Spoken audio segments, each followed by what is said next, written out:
तो hello student, welcome back to my channel Samrat Academy. तो दोस्तों, मेरा नाम आकाश और मेरे प्यारे विद्यार्थियों, 22 मार्च को आप लोगों का पेपर है हिंदी का, सबको मालूम है। और तैयारी मैं अच्छे तरीके से करा रहा हूँ। 70 नंबर तो बिल्कुल पक्का कराने वाला हूँ। जैसा कि आप लोग जानते हैं, ये मॉडल पेपर देखिए, पहले मैं आप लोगों को बता दूँ, ये जो शुरू के आपके एक एक नंबर के प्रश्न पूछे जाते हैं, टोटल 10 नंबर के प्रश्न पूछे जाते हैं, वो मैं कल की वीडियो में आप लोगों को पूरा 10 नंबर क्लियर करा चुका हूँ।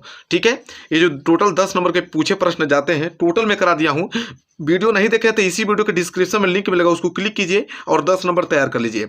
इसके बाद आप लोगों का ये जो प्रश्न तीसरा आता है, महत्वपूर्ण गद्यांश, यही प्रश्न आपको पूछता है 6 नंबर का महत्वपूर्ण गद्यांश। इसका काम अभी मैं खात्मा करने वाला हूँ, अभी जस्ट। देखिए, महत्वपूर्ण गद्यांश में आप लोगों को बता रहा हूँ, टोटल 8 टोटल 8 महत्वपूर्ण गद्यांश आपको डिटेल में एकदम अच्छे से लिख कर लेके आया हूँ। व्याख्या सही डिटेल में समझाऊंगा आप लोगों को। और 8 गद्यांश अगर आप तैयार कर लेते हैं तो मैं आपको बता दूं कि जो 6 नंबर है बिल्कुल आपका पक्का, इससे बाहर नहीं जाएगा। ठीक है, 8 महत्वपूर्ण मैं आप लोगों को बताने वाला हूँ गद्यांश, वेरी वेरी मोस्ट इंपॉर्टेंट 8 महत्वपूर्ण गद्यांश बताने वाला हूँ। ठीक है, जरूर से तैयार कर लीजिएगा इसको, और गद्यांश का भी पोर्शन खत्म हो जाएगा। जस्ट इसके बाद नेक्स्ट आपको पद्यांश की मिलेगी वीडियो, सीरियल बाय सीरियल पूरा 70 नंबर क्लियर हो जाएगा, मेरी गारंटी है। और ग्रामर का तो एक ही वीडियो बनाऊंगा आप लोगों का 45 मिनट का पूरा ग्रामर समाहित हो जाएगा। मतलब ये 3 दिन में आप लोगों का पूरा हिंदी 70 में 70 खत्म। तो मेरे प्यारे विद्यार्थी, लाइक तो मुझे चाहिए, किसी कीमत पे लाइक चाहिए। कितना लाइक? 1000 लाइक हमने इस वीडियो पर रखा है। आई होप आप जरूर इसको पूरा कराएंगे। चलिए, अब समय थोड़ा भी गंवाना नहीं, हम लोगों को एग्जैक्ट जाना है उस पॉइंट पे। और सबसे पहले हम लोग देखना है क्या महत्वपूर्ण गद्यांश। चलिए, पहला गद्यांश देखते हैं। चलिए, जो गद्यांश आपको पहला है वो ये गद्यांश है, वेरी वेरी मोस्ट इंपोर्टेंट। इसको तो तैयार रट जाना भाई साहब, किसी कीमत पर रट जाना है, एकदम आना तय है। जो 8 बताऊंगा 8 में से ही आएगा, बाहर नहीं जाएगा, मेरी गारंटी है। क्या है? अश्वारोही पास आया, ये सब लिखा लिखा मिलेगा आप लोगों को। ठीक है, जानते हैं ना आप लोग गद्यांश। हाँ, अश्वारोही पास आया, ममता ने रुक रुक कर कहा, मैं नहीं जानती कि वह शहंशाह था या साधारण मुगल, पर एक दिन इसी झोपड़ी के नीचे वह रहा। मैंने सुना था कि वह मेरा घर बनवाने की आज्ञा दे चुका था। मैं आजीवन अपनी झोपड़ी खो जाने के डर से भयभीत रही। भगवान ने सुन लिया, मैं आज इसे छोड़े जाती हूँ। अब तुम इसका मकान बनाओ या महल, मैं अपने चिर विश्राम गृह में जाती हूँ। ये वेरी वेरी मोस्ट इंपॉर्टेंट आप लोगों का गद्यांश है। और इसके नीचे देखिए प्रश्न, कितना प्यारा प्यारा प्रश्न पूछा है। पहला प्रश्न पूछा है इसमें कि उपयुक्त गद्यांश का संदर्भ लिखिए। पहले हमें संदर्भ लिखना है। संदर्भ में 2 ही चीज़ होता है कि किस चैप्टर से लिया गया, इसके रचयिता कौन है, ठीक है, इसके लेखक कौन है। फिर दूसरा है कि गद्यांश के रेखांकित अंश की व्याख्या, जितने नीचे अंडरलाइन किया गया है सबका व्याख्या आपको बताना है। तीसरा प्रश्न है, वह आजीवन क्यों भयभीत रही, इसका अर्थ बताना है। शहंशाह शब्द किसके लिए प्रयुक्त हुआ था? घ में आपका पहला है कि शहंशाह शब्द किसके लिए प्रयुक्त हुआ था। इसमें एक प्रश्न और पूछा है कि चिर विश्राम गृह से क्या आशय है। सबसे पहले कुछ नहीं, सबसे पहले हम देखेंगे उपयुक्त गद्यांश का संदर्भ। ठीक है, संदर्भ देखेंगे। आप लोग इसको बढ़िया से पढ़ लिए है ना आप लोग। अश्वारोही पास आया, ममता ने रुक रुक कहा, इसको नोट कर लीजिए, याद कर लीजिएगा कि यह आपका महत्वपूर्ण गद्यांश है। और जो प्रश्न पूछा था पहला, गद्यांश का संदर्भ, पहले हम लोग संदर्भ लिखेंगे। हेडिंग आपको डालना है संदर्भ। और संदर्भ में क्या लिखना है कि प्रस्तुत गद्यांश हमारी पाठ्य पुस्तक के गद्य खंड में संकलित कौन से चैप्टर, ममता नामक पाठ से लिया गया है। क्योंकि मतलब उसमें ही बोला था, अश्वारोही पास आया, ममता ने रुक रुक कर। देखिए, याद करने का ट्रिक, ममता ने रुक रुक कर, तुरंत समझ जाएंगे कि बस कीजिए ममता चैप्टर से लिया गया है। तो प्रस्तुत गद्यांश हमारी पाठ्य पुस्तक के गद्य खंड में संकलित ममता नामक पाठ से लिया गया है। और इसके जो लेखक हैं वो कौन है? जयशंकर प्रसाद जी हैं। ममता को ब्लैक पेन से लिखना है, जयशंकर प्रसाद जी को भी ब्लैक पेन से ही आपको लिखना है। नीचे अंडरलाइन कर देंगे तो बहुत ही ज़्यादा अच्छा है, अंडरलाइन कर देंगे तो बहुत ही आकर्षक दिखने लगेगा। एग्जामिनर का ध्यान वही जाएगा और कॉपी चेक कर देगा, आपको अच्छा मार्क्स दे देगा। तो चलिए, तो संदर्भ हो गया ना, कुछ नहीं। दूसरा है गद्यांश के रेखांकित अंश की व्याख्या, जितने के नीचे अंडरलाइन किया गया है सबका व्याख्या बताना है। तो चलिए, उत्तर लिखेंगे ख, रेखांकित अंश की व्याख्या, हेडिंग डालना है और लिखना है इसमें कि प्रसाद जी कहते हैं कि, जयशंकर प्रसाद जी कहते हैं कि मरणासन पड़ी ममता ने अश्वारोही सैनिक को अपने पास बुलाया और कहा कि किसी समय इस झोपड़ी में रात बिताने वाले व्यक्ति ने एक सैनिक को यहाँ घर बनवाने के लिए कहा था। मैं इस झोपड़ी को खोने से भय से पूरी जिंदगी डरती रही, क्योंकि इस झोपड़ी के साथ उसके जीवन की बहुत सी यादें क्या थीं, जुड़ी हुई थी। मैं जब तक जिंदा रही तब तक ईश्वर ने मुझे बचाए रखने की मेरी प्रार्थना सुन ली। अब मैं यह दुनिया छोड़कर जा रही हूँ अब तुम चाहे मकान बनाओ या महल, मैं तो मृत्यु की गोद में चिर विश्राम करने जा रही हूँ, जहाँ मुझे अनंत काल तक विश्राम मिलेगा। देखिए मेरे प्यारे विद्यार्थी, पूरा का पूरा अर्थ ये कई सारांश में है कि एक सैनिक था जो आप लोगों का ममता औरत थी, बूढ़ी औरत, उसके एक दिन घर में वह आप लोगों को आगमन किया, ठीक है, किसी कारणवश कहीं फंस गया होगा, तो रात को आगमन किया और उस ममता से उन्होंने वादा किया कि मैं इस झोपड़ी को महल बनवाना चाहता हूँ, ठीक है। इसी बात को ममता ने उसके मन में भयभीत हो गई कि नहीं, वो झोपड़ी को खोना नहीं चाहती थी, वो सोच रही थी कि महल बन जाएगा तो मैं कहाँ रहेंगी, ठीक है। तो वो इसी भयभीत से डर रही थी और कह रही थी कि मैं इस झोपड़ी को खोने से भय पूरी जिंदगी डरती रही हुआ, क्योंकि इस झोपड़ी के साथ उसके जीवन बहुत सी यादें क्या हुई थी, जुड़ी हुई थी। मैं जब तक जिंदा रही तब तक ईश्वर ने मुझे बचा रखने की मेरी प्रार्थना सुन ली। अब मैं ये दुनिया छोड़कर जा रही हूँ। अब वो कह रही है उससे कि अब चाहे मकान बनवाओ या महल, मैं तो मृत्यु की गोद में चिर विश्राम करने जा रही हूँ, जहाँ मुझे अनंत काल तक क्या मिलेगा, विश्राम मिलेगा। तो ये आपका रेखांकित अंश का व्याख्या है, ठीक है। आई होप आपको क्लियर हो गया होगा, जल्दी से नोट कर लीजिए इसको। इसके बाद ग वाला प्रश्न, पहले प्रश्न आपको दिखा दूं कि प्रश्न वाकई में पूछा क्या था। ग वाला कि वह आजीवन क्यों भयभीत रही, ये पूछ रहा है। तो इसका उत्तर हम लोग देंगे कि ममता आजीवन इसलिए भयभीत रही क्योंकि पता नहीं कब उसकी झोपड़ी को गिराकर महल बनाने का आदेश दे दिया जाए और उसके सामने रहने की समस्या आ जाए। वह जीवन भर अपनी झोपड़ी छोड़ना नहीं चाहती थी। मेन बात यह है। अब तो आपको क्लियर हो गया होगा कि हाँ बात किसकी हो रही है, तो क्लियर हो गया आप लोगों को, ठीक है। चलिए इसके बाद यहाँ तक चीजें क्लियर आपको है। अब हम प्रश्न देखने वाले हैं ग में पहला प्रश्न क्या है कि संसा शब्द किसके लिए प्रयुक्त हुआ था। कह रहा है कि संसा शब्द किसके लिए प्रयुक्त हुआ था। चलिए देख लेते हैं, चलिए देखते हैं संसा शब्द किसके लिए प्रयुक्त हुआ था। तो इसका उत्तर यहाँ मिलेगा आप लोगों को कि संसा शब्द जो है वह अकबर के पिता हुमायूं के लिए प्रयुक्त हुआ है, जिसने ममता की झोपड़ी में शरण ली थी और शेरशाह अपनी जान बचाई थी। मतलब आप तो क्लियर हो गए, पूरा सारण से यहाँ समझ में आ गया होगा आप लोगों को कि हुमायूं के लिए प्रयुक्त। हुमायूं ही उस झोपड़ी में गया था उस ममता के और कह रहा था कि आपने मुझे आज्ञा दिया, शरण दिया, इसके लिए मैं आपको झोपड़ी को गिरा कर एक महल बनाऊंगा, ठीक है। तो क्लियर हो गया आप लोगों को। चलिए इसके बाद एक प्रश्न और पूछा था इसमें, दूसरा क्या था वह कि चिर विश्राम गृह से क्या आशय है। तो उसका उत्तर यहाँ मिलेगा कि चिर विश्राम गृह से क्या आशय है। तो चिर विश्राम गृह से आशय मौत की गोद से है, जहाँ जाकर आदमी संस्कारिक भाग दौड़ से मुक्ति पा जाता है और सदा के लिए क्या करता है, विश्राम करता है, ठीक है। क्लियर हो गया आप लोगों को। आई होप आपको पहला गद्यांश क्लियर हो गया। इतना ज़्यादा मोस्ट इंपोर्टेंट कि सीधे कोई एग्जाम में हिट करेगा, ठीक है, और बहुत ही अच्छा मार्क्स आप लेकर आएंगे। तो आई होप आपको क्लियर हो गया ना। चलिए अब हम बात करने वाले हैं दूसरे महत्वपूर्ण गद्यांश को लेकर। दूसरा देखिए, दूसरा वेरी वेरी मोस्ट इंपोर्टेंट है। क्या है कि हंसमुख चेहरा और बातचीत का ढंग, थोड़ी चतुराई या साहस, यही दो चार बातें किसी में देखकर लोग झटपट उसे अपना मित्र बना लेते हैं। बहुत ज़्यादा इंपॉर्टेंट है आप लोगों का गद्यांश, ठीक है। हम लोग यह नहीं जानते कि मैत्री का उद्देश्य क्या, जीवन के व्यवहार में उसका कुछ ही मूल्य भी है। यह बात हमें नहीं सूझती कि यह एक ऐसा साधन है जिससे आत्मशिक्षा का कार्य बहुत सुगम हो जाता है। एक प्राचीन विद्वान का वचन, विश्वापात्र मित्र से बड़ी रक्षा रहती है। जिसे ऐसा मित्र मिल जाए उसे समझना चाहिए कि खजाना मिल गया है। ये आपको पेपर में देगा, महत्वपूर्ण आप लोगों का यह गद्यांश है, ये पेपर में देगा, इसको जरूर से याद कर लीजिएगा। वेरी वेरी मोस्ट एमपी है। और इसके नीचे प्रश्न देखिए, 3 ही प्रश्न पूछा है। उपयुक्त गद्यांश का संदर्भ लिखिए और गद्यांश के रेखांकित अंश की व्याख्या कीजिए और फिर सामान्यतः लोग व्यक्ति में क्या देकर मित्रता कर लेते हैं, ये चीज़ बताना है आपको। सबसे पहले मैं तो गद्यांश लिखूंगा, हेडिंग आपको डालना है गद्यांश।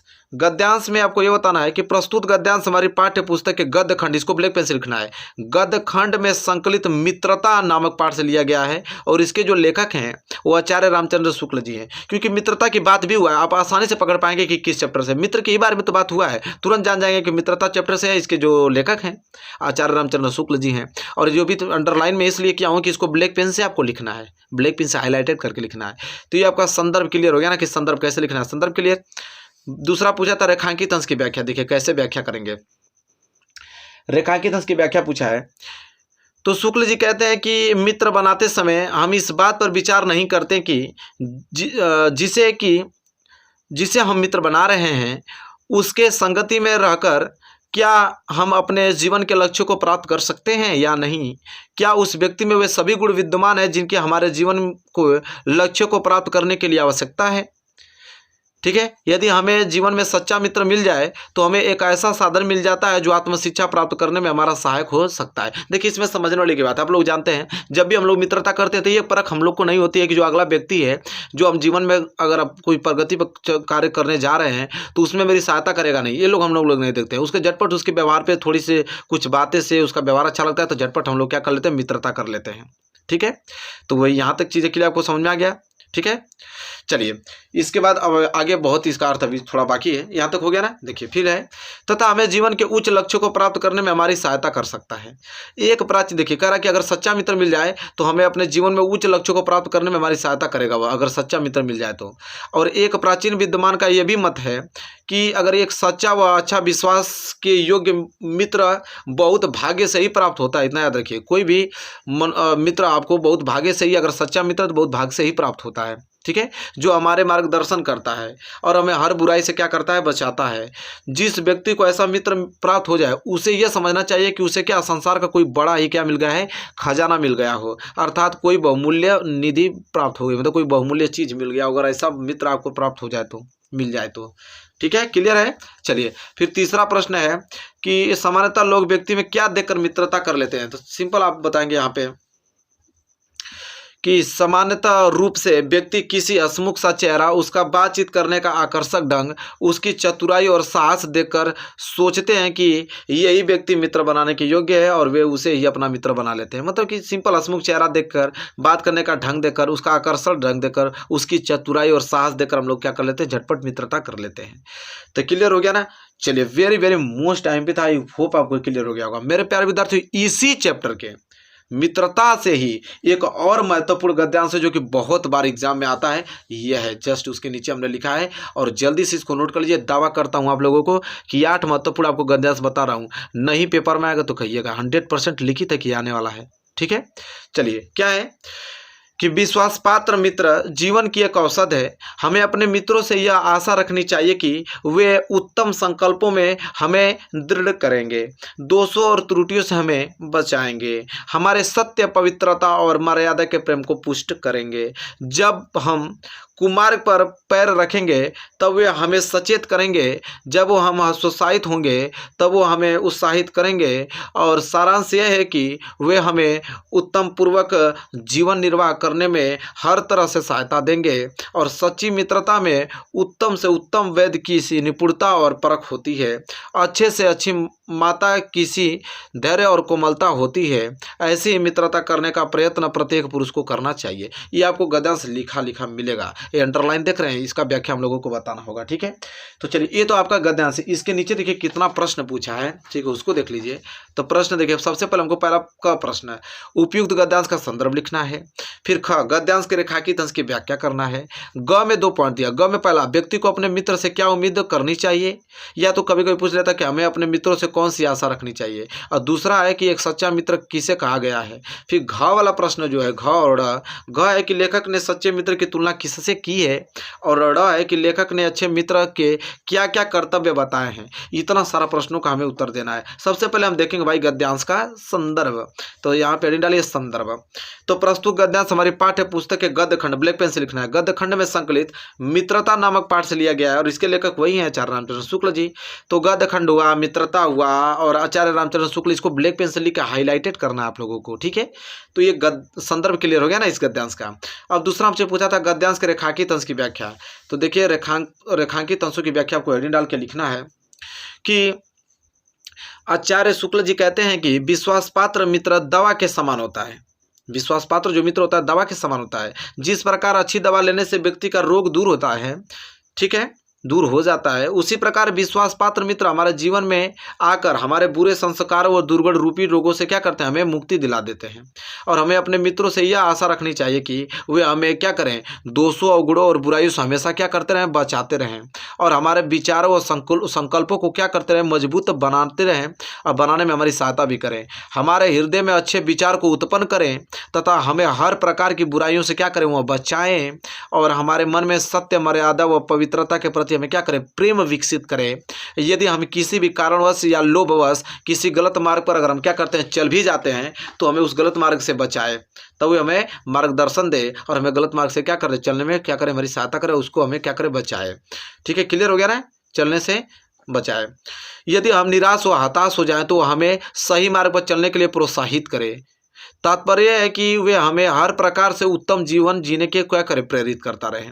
लेखक सच्चे मित्र के गुण बताते हुआ कहता है कि जो सच्चा मित्र होता है एक कुशल वैद्य के समान होता है। जिस प्रकार देखते हैं कोई भी वैद्य रोगी को नब्ज देखकर ही उसके रोग को पता लगा लेता है, उसी प्रकार एक सच्चा मित्र भी मित्र के हाव भाव, उसके लक्षणों को देखकर उसके गुणों व दोषों की परख कर लेता है तथा उसकी सही मार्गदर्शन करके उसको क्या करता है, भटकने से क्या कर लेता है, बचा लेता है। जिस प्रकार एक अच्छी माता पुत्र के सभी कष्टों को धैर्य से स्वयं सहन करके अपने पुत्र को सभी मुसीबतों से क्या करती है, बचाती है तथा कोमलता से उसे समझा बुझाकर सही मार्ग पर चलने के लिए प्रेरित करती है, ठीक उसी प्रकार के मित्र की खोज मनुष्य को करनी ही चाहिए और जिससे एक अच्छे वेद की परख और अच्छी माँ की जैसा धैर्य व कोमलता हो, तभी मानव का जीवन दिनों दिन उन्नति की ओर क्या करेगा, प्राप्त करेगा। तो ये आपका रेखांकित अंश का व्याख्या था। आई होप आपको रेखांकित अंश का व्याख्या पूरा क्लियर हो गया होगा अच्छे तरीके से। ठीक है, फिर देखिए अब हम ग प्रश्न देखने वाले, ग में पहला देखने वाले हैं कि व्यक्ति को अपने मित्र से क्या उम्मीद करनी चाहिए, इसके बारे में देखेंगे। तो देखिए ग का पहला, देखिए व्यक्ति को अपने मित्र से यह उम्मीद करनी चाहिए कि वे उसे संकल्पना बनाएंगे, अच्छे कार्य करने के लिए प्रेरित करेंगे, मन में अच्छे विचार को उत्पन्न करेंगे और बुराइयों तथा गलतियों से बचाकर मानवीय गुण प्रकट करने तथा अच्छे अच्छे मार्ग पर चलने के लिए क्या करेंगे, हमें प्रेरित करेंगे और हमें क्या करेंगे, उत्साहित भी करेंगे। यही हम एक अच्छे मित्र से उम्मीद रख सकते हैं। ठीक है, अब देखिए ग में पहला ना, ग में दूसरा प्रश्न भी पूछा था। ग में दूसरा प्रश्न था कि एक सच्चा मित्र किसे कहा गया है, तो उसका भी उत्तर हमारे पास है। तो लिखेंगे कि एक सच्चा मित्र उसे कहा गया है कि जो उत्तम वेद के समान हमारे दुर्गुणों को क्या करे, पहचान कर हमें उनसे मुक्ति दिलाए और उसमें अच्छी माता जैसा धैर्य हो तथा जो किसी भी स्थिति को कोमलता न छोड़े। ठीक है, क्लियर हो गया। तो ग में 2 पॉइंट था, दोनों क्लियर। घ वाला प्रश्न कि लेखक ने सच्चे मित्र की तुलना किससे की है, तो लिखे उत्तर लिखेंगे। देखिए मित्रता पाठ के आधार पर विश्वासपात्र मित्र की तुलना जो औषधि अर्थात दवा से की गई है। जिस प्रकार अच्छी औषधि रोगी को रोग दूर करती है, ठीक उसी प्रकार जो विश्वासपात्र मित्र होता है हमारे बुरे संस्कारों व दुर्गुण रूपी रोगों से हमें क्या करता है, मुक्ति दिलाता है। ठीक है, क्लियर। चलिए फिर देखिए लेखक ने अच्छे मित्र के क्या क्या कर्तव्य बताए हैं, तो इसका भी उत्तर हम लोग बहुत अच्छे से लिखे हैं। ठीक है, उसको देखेंगे। यह है कि लेखक के अनुसार एक अच्छे मित्र के निम्नलिखित कर्तव्य बताए गए हैं। क्या क्या, तो एक अच्छे मित्र को दोषों अवगुणों व बुराइयों से अपने मित्र की रक्षा करनी चाहिए और एक अच्छे मित्र का यह कर्तव्य है कि वह अपने मित्र के हृदय में अच्छे विचारों को क्या करते हैं, उत्पन्न करे। तो जैसा कि देखा कि ये भी महत्वपूर्ण आप लोगों का जो गद्यांश था, 3 महत्वपूर्ण गद्यांश अब तक हमने डिस्कस कर रखा है बहुत अच्छे तरीके से। आई होप आपको क्लियर हो गया होगा तीनों का तीनों। ठीक है, चलिए नेक्स्ट गद्यांश देखते हैं। Very very most important next गद्यांश, इसको तैयार करके जाना है क्योंकि भारतीय संस्कृति से लिया गया। वेरी वेरी मोस्ट इंपॉर्टेंट है। ठीक है, क्या है, यह एक नैतिक और आध्यात्मिक स्रोत है जो अनंत काल में प्रत्यक्ष या अप्रत्यक्ष रूप से संपूर्ण देश में बहता रहा है और कभी कभी तो मूर्त रूप होकर हमारे सामने आता रहा है। यह हमारा सौभाग्य रहा है कि हमने ऐसे ही मूर्त रूप को अपने बीच चलते फिरते हंसते रोते भी क्या किया है, देखा है, और जिसने अमृतत्व की याद दिलाकर हमारी सूखी हड्डियों में नई मज्जा डाल हमारे मृत प्राय शरीर में नए प्राण फूके और मुरझाए हुए दिलों को फिर खिला दिए। वह अमृतत्व सत्य और अहिंसा का है जो केवल इसी देश के लिए नहीं, आज मानव मात्र के जीवन के लिए भी अत्यंत आवश्यक हो गया है। ठीक है, वेरी वेरी मोस्ट इंपॉर्टेंट आप लोगों के गद्यांश में आप लोगों को करा रहा हूँ। अरे भाई यहाँ से गद्यांश बनना फिक्स, यहाँ से बन ही नहीं सकता, बाहर जा ही नहीं सकता। ठीक है, अगर ये वीडियो आपने देखा है तो 6 नंबर बिल्कुल आपका क्लियर है। ठीक है, अब इसके नीचे प्रश्न क्या क्या पूछा है उसको देख लेते हैं। देखिए प्रश्न यहाँ पे है कि उपयुक्त गद्यांश का संदर्भ लिखिए। ठीक है, फिर रेखांकित अंश की व्याख्या कीजिए। इसके बाद ग वाला है कि लेखक ने अमृतत्व का स्रोत किसे बताया है। घ है कि गांधी जी ने कौन से अमृतत्व हमारी सूख हड्डियों में डाला है, मतलब सूखी हड्डियों में डाला है। ड़ है कि लेखक गद्यांशों में क्या संदेश देना चाहता है। और च है कि हमें अमृतत्व का याद दिलाकर किसने हमारे मृतप्राय शरीर में प्राण क्या किया है, फूके हैं। ठीक है, चलिए अब इसके एक एक करके देखते हैं। सबसे पहले हम लोग क्या देखेंगे कि उपयुक्त गद्यांश का संदर्भ देखेंगे। क्या देखेंगे, संदर्भ। गद्यांश आप लोगों ने नोट कर लिया ना, चलिए हमें इसका देखना है संदर्भ। सबसे पहले लिखेंगे संदर्भ, हेडिंग आप डालिए और लिखेंगे कि प्रस्तुत गद्यांश हमारी पाठ्य पुस्तक के गद्य खंड में संकलित पाठ जो है भारतीय संस्कृति से उद्धृत है और इसके जो लेखक है वो डॉक्टर राजेंद्र प्रसाद जी हैं। देखिए ब्लैक पेन से लिखा है ना, हाईलाइटेड करके पूरा पूरा नंबर मिल जाएगा। तो ये तो गद्यांश है। किस चैप्टर से लिया गया है, भारतीय संस्कृति चैप्टर से लिया गया है। इसके जो लेखक हैं कौन है, डॉक्टर राजेंद्र प्रसाद जी हैं। अब रेखांकित अंश की व्याख्या, जितने नीचे अंडरलाइन किया गया है देख सकते हैं, वो तो पूरा का पूरा ही अंडरलाइन किया गया है, तो पूरा का पूरा ही व्याख्या वो क्या करना है, बताना है। तो चलिए हेडिंग डालिए, रेखांकित अंश की व्याख्या को हेडिंग डालनी है ब्लैक पेन से और लिखना है कि लेखक कहता है कि देखिए कह रहा है कि लेखक कहता है कि भारतीय में जो विद्यमान अमृत तत्व का स्रोत है वो नैतिक और आध्यात्मिक है, जो अनंत काल से ही प्रत्यक्ष और अप्रत्यक्ष रूप से समस्त देश में क्या हो रहा है, प्रवाहित होता चला आ रहा है। यह कभी कभी तो प्रत्यक्ष रूप में किसी न किसी महान पुरुष के रूप में ही जन्म लेता रहा है।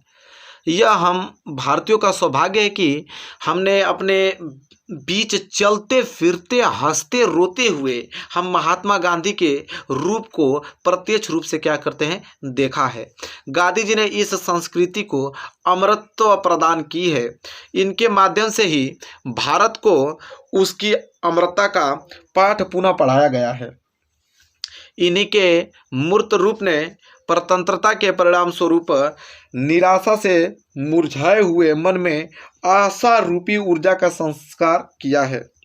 हमारी सूख चुकी हड्डियों को अमृतत्व तत्व की स्मृति दिलाकर उसमें नई मज्जा क्या किया है, उन्होंने प्रदान की है। और सत्य और अहिंसा के तत्वों ने भारत को नव जीवन और ताजगी प्रदान की है। ये आपका महत्वपूर्ण रेखांकित अंश का व्याख्या था, बहुत ही महत्वपूर्ण था और बहुत ही अच्छा लगा। आई होप आप इसको क्लियर कर रहे होंगे और आराम से लिख के याद कर जाइए, बाहर नहीं जाएगा। जितना मैं पढ़ा रहा बस उतना ही पढ़ के आप जाइए। तो रेखांकित अंश की व्याख्या क्लियर हो गया ना ये वाला। अब देखिए इसके नीचे और क्या पूछा है, ग वाला, लेखक ने अमृतत्व का स्रोत किसे बताया। कह रहा है कि लेखक ने अमृतत्व का स्रोत किसे बताया है, तो उसको भी देखेंगे। चलिए ग वाला देख लेते हैं। तो इसका उत्तर है, देखिए की लाइन का कि लेखक ने अमृतत्व का स्रोत भारतीय संस्कृति को बताया। किसको, भारतीय संस्कृति को बताया है। ठीक है, और घ है आपका कि गांधी जी ने कौन सी अमृतत्व हमारी सूखी हड्डियों में डाला है। कह रहा है कि गांधी जी ने कौन सा अमृतत्व हमारी सूखी हड्डियों में डाला है, तो इसका उत्तर यहाँ मिलेगा आपको कि गांधी जी ने सत्य और अहिंसा रूपी अमृतत्व हमारी क्या किया है, सूखी हड्डियों में डाला है।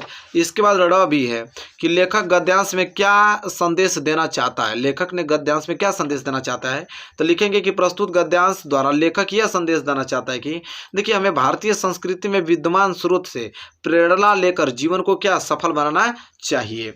और लास्ट है यहाँ पे कि हमें अमृतत्व का याद दिलाकर किसने हमारे मृत प्राय शरीर में नए प्राण फूके। तो उत्तर लिखेंगे कि हमें अमृतत्व की याद दिलाकर हमारे मृत प्राय शरीर के महापुरुषों द्वारा प्राण फूके गए हैं। तो आई होप आपको ये वाला प्रश्न क्लियर हो गया होगा। वेरी वेरी मोस्ट आईएमपी था मेरे प्यारे विद्यार्थियों, सब कुछ आप लोगों को डाउट एकदम क्लियर हो गया होगा। ठीक है, वेरी वेरी मोस्ट इंपॉर्टेंट है।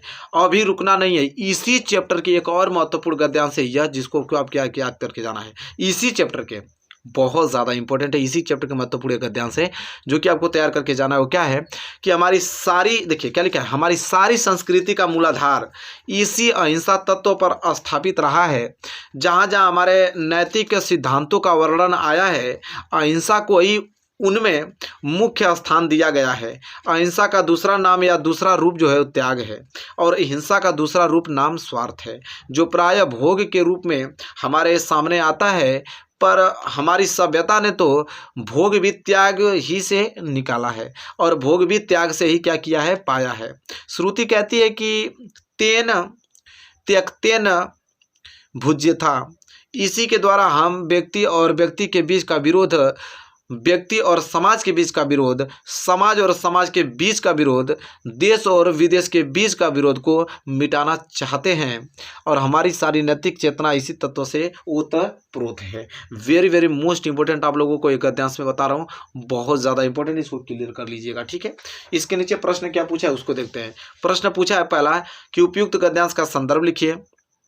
और गद्यांश के रेखांकित अंश की व्याख्या कीजिए। हमारी सभ्यता की विशेषता क्या रही है और हम किसके द्वारा व्यक्ति, समाज को, देशों के बीच विरोध की भावना मिटाना चाहते हैं। और है कि स्वार्थ के क्या क्या दुष्परिणाम होते हैं।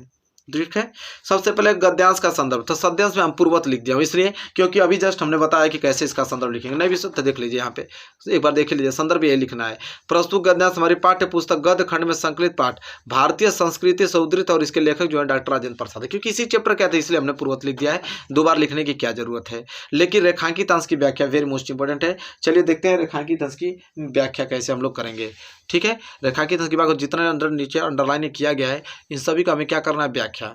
तो हेडिंग डालेंगे रेखांकित अंशों की व्याख्या, और इसमें देखेंगे कि लेखक कहता है कि अहिंसा तत्व हमारी भारतीय सभ्यता एवं संस्कृति का मूल तत्व है, और जहाँ कहीं भी हमारे ग्रंथों में नैतिक सिद्धांतों की चर्चा की गई है, वहाँ मन, वचन और कर्म से अहिंसा का उल्लेख अवश्य किया गया है।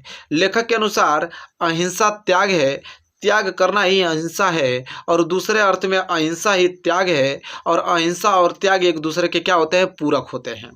ठीक इसी प्रकार हिंसा का जो अन्य नाम व रूप स्वार्थ है, और यह स्वार्थ ही प्राय भोग बनकर हमारे क्या करता है, सामने आता है। और हिंसा की स्वार्थ है, और स्वार्थ ही पर्याप्त हिंसा है।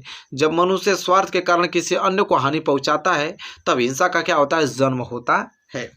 ठीक है, क्लियर हो गया यहाँ तक, कोई दिक्कत नहीं। इसके बाद देखिए आगे लिखेंगे उसी में कि उपनिषद में भी कहा गया है कि संसार का भोग त्याग की भावना से करो।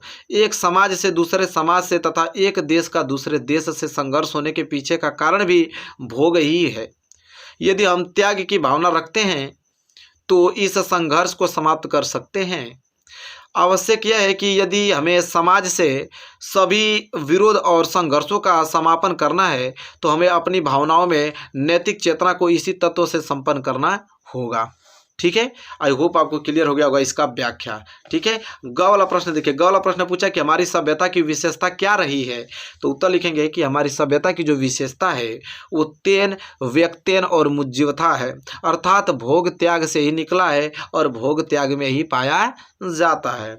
ठीक है, चलिए अब घ वाला प्रश्न है कि हम किसके द्वारा व्यक्ति, समाज और देशों के बीच विरोध की भावना मिटाना चाहते हैं। तो हम लोग लिखेंगे कि हम त्याग और अहिंसा का भावना के द्वारा व्यक्ति, समाज और समस्त देश में व्याप्त पारंपरिक विरोध की भावना को क्या करना चाहते हैं, मिटाना चाहते हैं।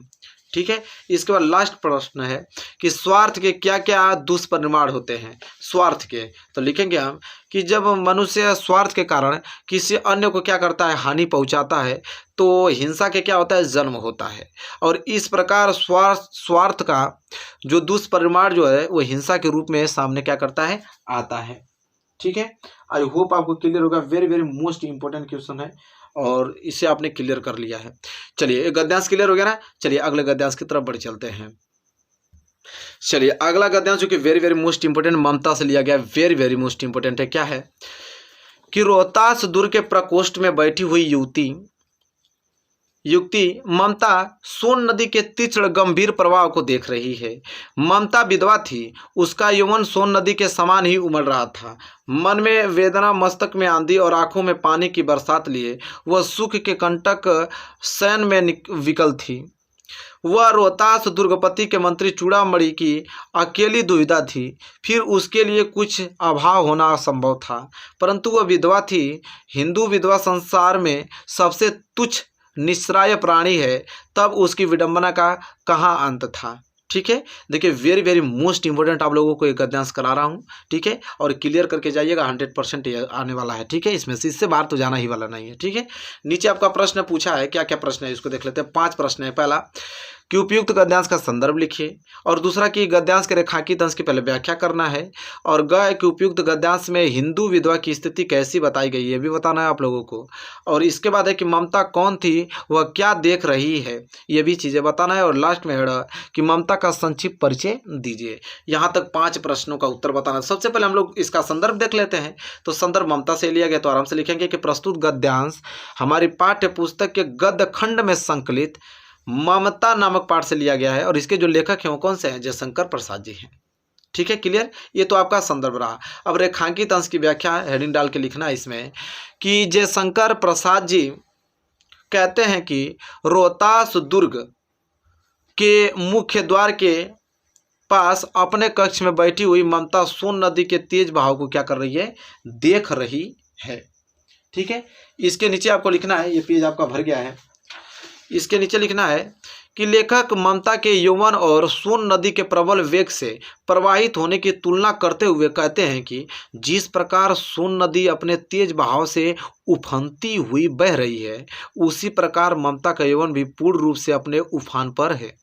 ममता रोहतास दुर्गपति के मंत्री की इकलौती क्या है, पुत्री है, जो कि बाल विधवा है और रोहतास दुर्गपति के मंत्री की पुत्री है। रोहतास जो है वो दुर्गपति के मंत्री की पुत्री है, मतलब उनके पुत्री होने के कारण वह ममता सभी प्रकार के भौतिक सुख साधनों से क्या है, संपन्न है, परंतु वह विधवा जीवन के कटु सत्य को अभिशाप रूप में झेलने के लिए विवश है।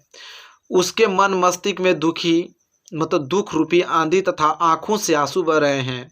उनका मन भिन्न भिन्न प्रकार के विचारों और भावों की आंधी में भरा हुआ है। उसकी स्थिति कांटों की सस्या पर सोने वाले व्याकुल व्यक्ति के समान है, अर्थात जिस प्रकार कांटों की सस्या पर सोने वाला व्यक्ति हर समय व्याकुल रहता है, उसी प्रकार सभी प्रकार के भौतिक सुख साधनों से परिपूर्ण होते हुए भी ममता का जीवन जो है वो दुखदायी प्रतीत होता है। बाल्यावस्था में ही विधवा हो जाने के कारण ही ममता की जो स्थिति है वो दयनीय हो गई थी और हिंदू समाज में विधवा स्त्रियों को संस्कार का सबसे तुच्छ प्राणी माना जाता है और प्रत्येक विधवा स्त्री को विभिन्न प्रकार के कष्ट सहने पड़ते हैं तथा समाज में अनेक प्रतिबंधों का सामना करना पड़ता है और विधवा का जीवन स्वयं विधवा के लिए भार सा बन जाता है। और ममता भी एक ऐसी स्त्री थी जो सभी प्रकार के भौतिक साधन होते हुए भी क्या क्या था, असहाय और दयनीय स्थिति का सामना कर रही थी और वह अपने बाल विधवा जीवन के भार को ढो रही थी, जिससे छुटकारा पाने का हिंदू समाज में कोई विकल्प ही नहीं है। ठीक है, क्लियर हो गया प्रश्न। बहुत ज़्यादा इंपॉर्टेंट रेखांकित अंश की व्याख्या देखा हमने, कितना डिटेल में आप लोगों को लिखकर बताया हूँ, इतना कोई आपको डिटेल में लिखकर नहीं बताएगा क्योंकि भाई हमको नंबर चाहिए। अब मैं एग्जैक्ट वो बता रहा हूँ जो कि आपके एग्जाम में आएगा। तीसरा है कि उपयुक्त गद्यांश में जो हिंदू विधवा की स्थिति कैसी बताई गई है, तो लिखेंगे हम लोग कि उपयुक्त गद्यांश में जो हिंदू विधवा की स्थिति है, स्थिति को दयनीय और शोचनीय, तुच्छ और प्राणी के समान बताया गया है, जिसे कोई आशय देना चाहता है वह तरह तरह के दुख सहने के लिए क्या है, विवश हो रही होगी। क्लियर हो गया। अब घ है कि ममता कौन थी, वह क्या देख रही है, तो देखिए लिखेंगे हम लोग कि जो ममता है वो रोहतास दुर्ग के सेनापति चूड़ामणि की इकलौती क्या थी, पुत्री थी, जो बचपन से विधवा हो गई थी और वह अपने कमरे में बैठकर सोन नदी के उफनते बहाव को क्या कर रहा था, देख रही थी। ये आपका घ का उत्तर है कि जो आपसे पूछा था कि ममता कौन थी, वह क्या देख रही थी। लास्ट है कि ममता का संक्षिप्त परिचय दीजिए, तो देखते हैं ममता का संक्षिप्त परिचय कैसे देंगे कि ममता रोहतास दुर्ग के सेनापति चूड़ामणि की जो इकलौती क्या थी, पुत्री थी, जो बचपन से क्या होकर विधवा होकर हिंदू समाज द्वारा बनाए गए नियमों को बांधकर अपना जीवन व्यतीत कर रही थी और उसके जीवन में दुख की सीमा न थी और भौतिक सुखों का ढेर लगा होने पर भी ममता क्या थी, सुखी न थी। तो आई होप आपको ये वाला गद्यांश आप लोगों को very very most important clear हो गया होगा आप लोगों को, इसमें कोई भी डाउट आप लोगों को नहीं होगा, बहुत ही ज़्यादा मोस्ट इंपोर्टेंट था। चलिए देखिए अगला गद्यांश जो कि वेरी वेरी मोस्ट इंपोर्टेंट है, आपको याद करके जाना वो क्या है कि हे भगवान, तब के लिए विपद के लिए इतना आयोजन, परम पिता की इच्छा के विरुद्ध इतना साहस, पिताजी क्या भीख न मिलेगी, क्या कोई हिंदू भूपृष्ठ पर न बचा रह जाएगा जो ब्राह्मण को 2 मुट्ठी अन्न दे सके, यह असंभव है। फेर दीजिए पिताजी, मैं काँप रही हूँ, इसकी चमक आंखों को क्या कर रही है, अंधा बना रही है। तो देखिए वेरी वेरी मोस्ट इंपोर्टेंट आपको गद्यांश बता रहा हूँ, बहुत बार एग्जाम में आ चुका है, इस बार भी आने की बहुत ही ज़्यादा चांसेस है, इससे बार तो गद्यांश जाने वाला नहीं, वीडियो इतना ज़्यादा इंपॉर्टेंट है। और देखिए यहाँ पे क्या क्या पूछा है, तो पहला प्रश्न देखिए, सबसे पहले आपको बताना है उपयुक्त गद्यांश का संदर्भ, इसके बाद गद्यांश के रेखांकित अंश की व्याख्या बताना है, और इस गद्यांश में ममता को किस प्रकार से मनोवृत्ति को स्पष्ट किया गया ये भी बताना है। ग है कि अपने पिता का कौन सा कृत्य ममता को परम पिता की इच्छा के क्या लगा, विरुद्ध लगा। अथवा इसी प्रश्न को कभी कभी इस प्रकार भी पूछ लेता है कि उपयुक्त गद्यांश में किस कार्य की ईश्वर की इच्छा के विरुद्ध बताया गया है। सबसे पहले देखिए हम लोग क्या देखेंगे, उपयुक्त गद्यांश का संदर्भ देखेंगे। तो संदर्भ हेडिंग डाल के लिखेंगे कि प्रस्तुत गद्यांश हमारी पाठ्य पुस्तक के गद्य खंड में संकलित किस चैप्टर से, ममता नामक पाठ से लिया गया है, और इसके जो लेखक हैं वो जयशंकर प्रसाद जी हैं। इसके लेखक जो हैं कौन है, जयशंकर प्रसाद जी हैं। ये तो आपको क्या रहा, संदर्भ रहा। ठीक है, अब हम दो लोग देखेंगे इसकी व्याख्या देखेंगे। तो चलिए हेडिंग डालिए रेखांकित अंश की व्याख्या। रेखांकित अंश की व्याख्या हेडिंग डाल के लिखना है कि जयशंकर प्रसाद जी कहते हैं कि चांदी के 10 थालों में लाए गए ढेर सारे सोने को देखकर ममता चकित होकर अपने पिता से कहती है कि हे भगवान, उस समय के लिए जब आपका कोई मंत्रित्व नहीं रहेगा, उन विपदा भरे दिनों के लिए इतना सारा आयोजन अभी से ही, यह अच्छा नहीं है। रिश्वत में लिया गया इतना सोना लेकर आपने ईश्वर की इच्छा के विरुद्ध कार्य किया और उसका क्या किया है, आपने अपमान किया है। यदि ईश्वर की इच्छा से हमें दुख मिलने वाला है तो हमें उसे सहने के लिए संघर्ष तैयार करना चाहिए। पिताजी, मंत्रित्व न रहने पर भी हमें पेट भरने के लिए कम से कम भीख तो मिल ही जाएगी। इस रिश्वत की अपेक्षा तो भीख मांगकर जीवित रहना अधिक क्या है, उचित है। और इस पृथ्वी पर उस समय भी बहुत से हिंदू ऐसे होंगे जो हमें ब्राह्मणों को 2 मुट्ठी अनाज भी भीख में ना दे पाएंगे। पिताजी, इस रिश्वत के सोने को वापस कर लीजिए। इनकी चमक मेरी आंखों को क्या कर रही है, कष्ट दे रही है। मैं आपके ऐसे ईश्वर विरुद्ध कार्य से क्या कर रही हूँ, काँप रही हूँ। ये रेखांकित अंश की व्याख्या very very most important. I hope clear हो गया होगा आप लोगों को। ठीक है, इसके बाद ग पूछ रहा है कि इस गद्यांश में ममता को किस प्रकार मनोवृत्ति को स्पष्ट किया गया है। तो इसका उत्तर देखिए लिखेंगे हम लोग यहाँ पे, ग पे है कि ममता बाल विधवा थी जो ब्राह्मण जाति के संबंध में रखती थी। ठीक है, और ईश्वर भाग्य में उसकी प्रबल आस्था थी। वह सुख दुख दोनों को ही ईश्वर की इच्छा मानती थी। आने वाले कुछ समय के लिए रिश्वत के रूप में जो धन एकत्र करने को वह ईश्वर की इच्छा के विरुद्ध मानती थी। और इस प्रकार गद्यांश में ममता की भाग्यवादी, करुणामयी और निर्लोभी तथा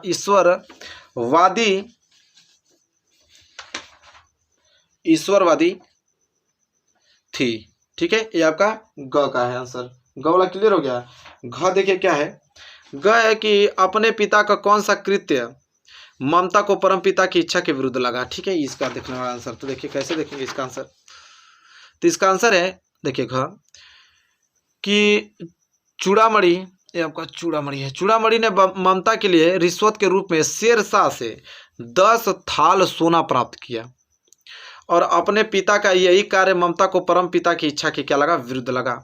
क्योंकि ममता ईश्वर पर विश्वास रखती थी और उसका मानना था कि संसार में जो कुछ भी होता है वो ईश्वर की इच्छा से होता है। अतः पिता द्वारा यह गलत कार्य का किया गया प्रयत्न ईश्वर के क्या है, विरुद्ध है।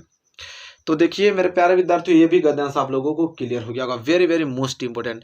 तो जैसा कि आपने देखा कितना महत्वपूर्ण है, आप लोगों को हमने गद्यांश बताया, इससे बाहर कभी जा नहीं सकता है। बस इसको तैयार कर लीजिए, आप दृढ़ निश्चय रख लीजिए कि यहाँ से 6 नंबर बनना फिक्स है। और वो 10 नंबर वाले क्वेश्चन तो मैं ऑलरेडी करा दिया हूँ। ठीक है, इसी वीडियो के डिस्क्रिप्शन में लिंक मिलेगा, उसको देख लीजिए।